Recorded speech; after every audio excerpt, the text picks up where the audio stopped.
The security footage showed it all. Officer James Reeves slamming Marcus Johnson against the wall, handcuffing the trembling waiter as his co-workers watched in horror.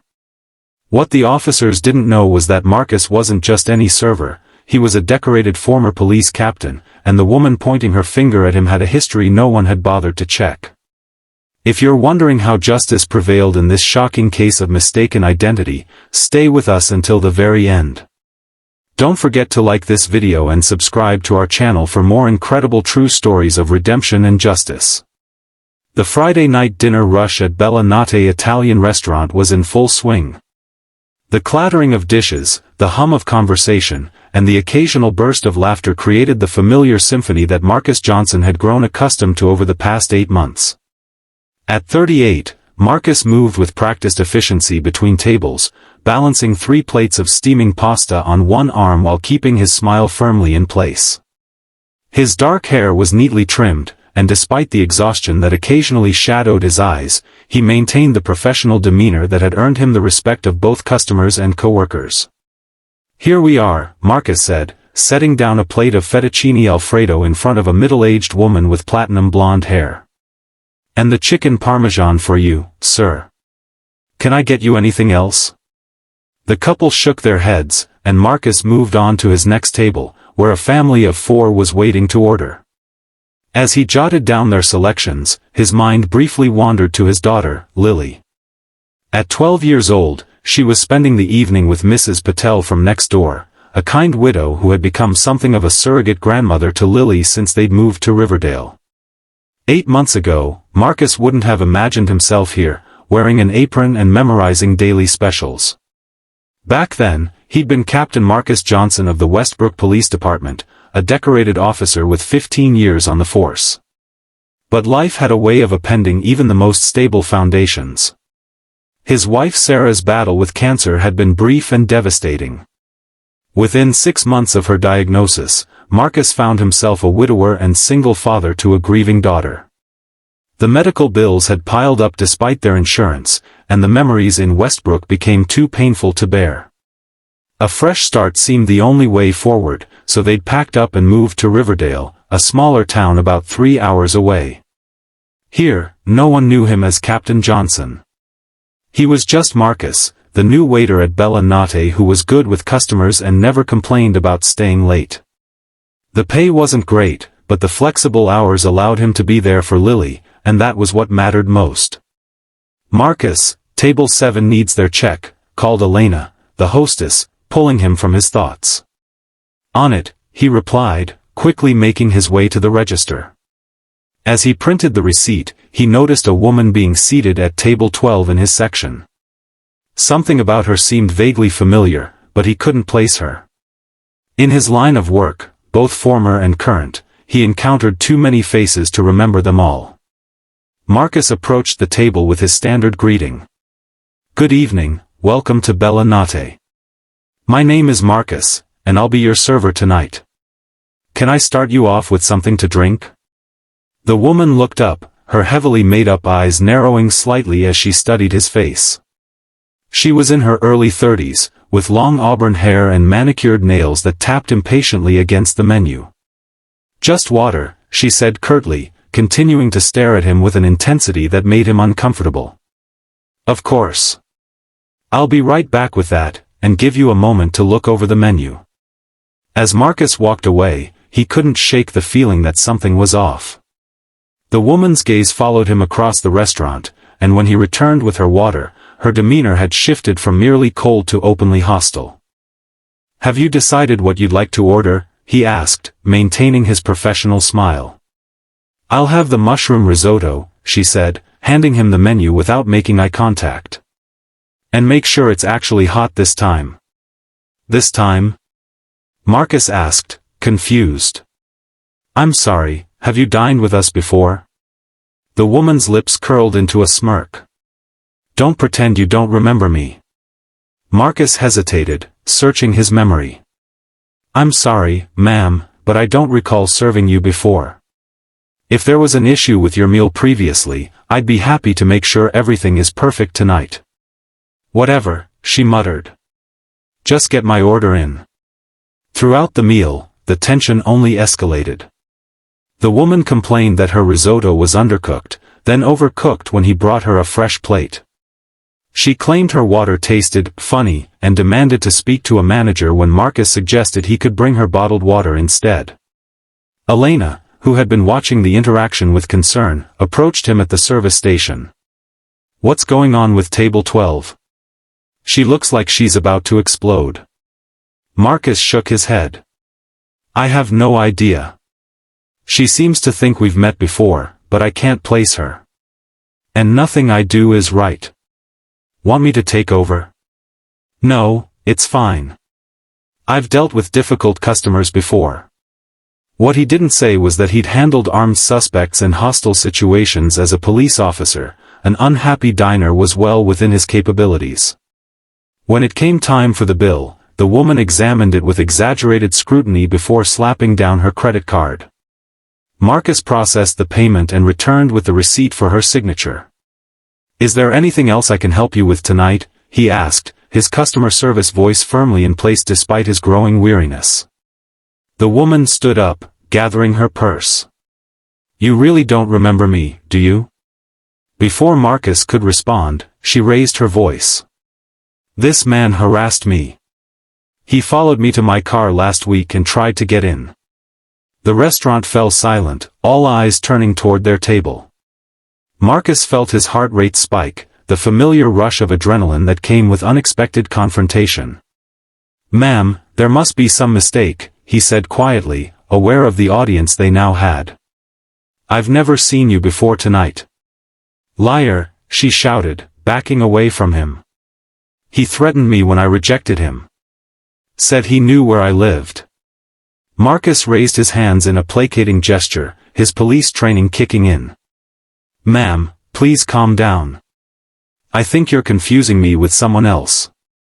By now, Elena had hurried over, along with Tony, the restaurant manager. "What's going on here?" Tony asked, looking between Marcus and the increasingly hysterical woman. "This man is stalking me," she insisted, pointing a trembling finger at Marcus. "I want him arrested." "Ms. Lawson, please," Tony began, recognizing the woman as an occasional customer. "There must be some misunderstanding." "There's no misunderstanding," she interrupted. "I'm calling the police." Before anyone could stop her, she had her phone out and was dialing 911, her voice breaking as she reported being confronted by her stalker at Bella Nate restaurant. Marcus felt a cold knot forming in his stomach. As a former police officer, he knew how these situations typically played out. Responding officers would arrive primed to protect a woman in distress, and his side of the story would be secondary. "Tony, I swear I've never seen this woman outside of the restaurant," Marcus said quietly. "I don't know what she's talking about." Tony nodded, having known Marcus as a reliable employee for months. "Let's just stay calm and sort this out when the police arrive. Elena, can you check if we have any security footage from tonight?" The next 20 minutes were excruciating. The woman, whom Tony identified as Rebecca Lawson, sat at a separate table, occasionally shooting venomous glares at Marcus while he continued to serve his other tables, trying to maintain some semblance of normalcy despite the whispers and stares from other diners. When the police cruiser pulled up outside, Marcus felt a familiar tightening in his chest. Two officers entered the restaurant, a veteran he didn't recognize and a younger officer who couldn't have been on the force for more than a couple of years. "I'm Officer Reeves," the older one announced, "and this is Officer Chen. We received a call about harassment." Rebecca immediately rushed toward them. "That's him," she said, pointing at Marcus. "He's been stalking me for weeks. I came here tonight not knowing he worked here, and he threatened me again." Officer Reeves turned his attention to Marcus, his expression hardening. "Sir, I'm going to need you to step outside with us." "Officer, I can assure you there's been a mistake," Marcus began, his hands visible at his sides, a habit from his days in law enforcement. "I've never." "Outside, now," Reeves interrupted, his hand moving to rest on his belt near his handcuffs. Marcus knew better than to argue. He nodded to Tony, who looked concerned but helpless, and followed the officers toward the door. As they stepped into the parking lot, he tried again. "Officers, my name is Marcus Johnson. I've been working at Bella Nate for 8 months, and I've never seen this woman outside of the restaurant. I believe she's confusing me with someone else." Officer Chen was taking notes, but Reeves seemed uninterested in his explanation. "Ms. Lawson says you've been following her, that you threatened her last week, and again tonight. We take stalking allegations very seriously."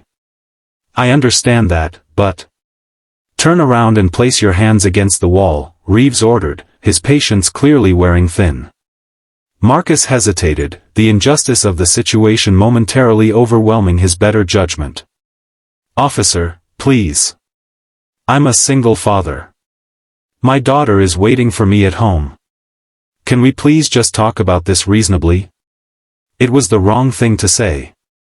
Reeves stepped forward, grabbed Marcus by the shoulder, and roughly spun him around, slamming him against the brick exterior of the restaurant with enough force to knock the wind from his lungs. "I said hands on the wall." Reeves barked, applying pressure to Marcus's back as he pulled his arms behind him and secured the handcuffs with a decisive click. The cold metal against his wrists sent a shock through Marcus's system. In 15 years of police work, he had put handcuffs on countless individuals, but he had never experienced them himself. The sensation was disorienting, humiliating. "Officer Reeves," came a new voice, and Marcus turned his head to see Tony standing in the doorway, holding a tablet. "We have security footage from tonight, and from the past few weeks. If Ms. Lawson is claiming that Mr. Johnson harassed her here before, we should be able to verify that." Reeves frowned but nodded to Officer Chen, who stepped over to view the tablet. Meanwhile, Rebecca Lawson had followed them outside and was watching the scene with an expression that shifted between satisfaction and growing unease. "Also," Tony continued, "Mr. Johnson has been one of our most reliable employees. He's never had a complaint against him, and several of our regular customers have specifically requested his section because of his excellent service." Officer Chen was scrolling through the security footage, her brow furrowed in concentration. "Sir, I don't see Ms. Lawson in any of our recent footage except for tonight." Rebecca's face flushed. "He followed me outside.